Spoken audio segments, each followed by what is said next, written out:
Welcome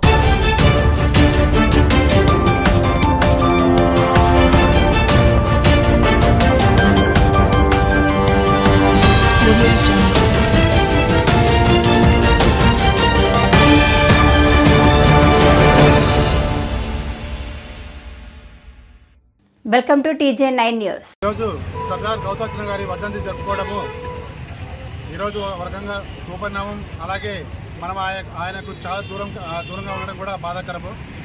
Sardar Gautam గారు మనగారికి వర్గాలందరికీ కూడా కానీ రాజ్యాధికారము సాధించుకోవాలనే దిశగా ఆనాడు ఆయన పదవులు కానీ అన్నిటి కూడా త్యజించి కూడా కానీ కేవలము రాజ్యాధికారం దిశగా బీసీలను కొనసాగించాలనే ఉద్దేశంతోనే అనేక సంఘటనలు, అనేక కార్యక్రమాలు, అనేక ఆయన ఉద్యమాలు చేయడం జరిగినది.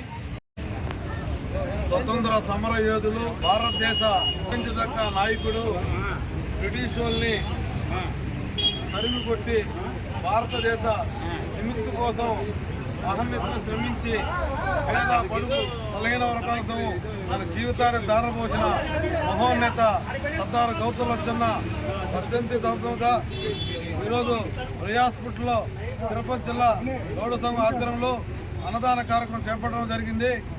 సర్దార్ గౌతమ్ గారు శ్రీకాకుళం జిల్లా బారువ అనే గ్రామంలో రాజమ్మ సీతయ్య దంపతులకు అష్టమ సంతానంగా జన్మించినారు. ఆయన 15వ ఏటనే ఉప్పు సత్యాగ్రహం 1930లో ఉప్పు సత్యాగ్రహంలో పాల్గొని జైలుకి వెళ్ళడం జరిగింది.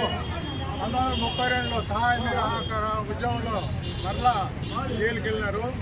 ఆ తర్వాత 1942లో 15 ఐటంలో అలా జైలుకి వెళ్ళారు. దాదాపు 47 వరకు జైల్లో ఉండి రహస్య జీవితం గడిపిన వ్యక్తి అయినా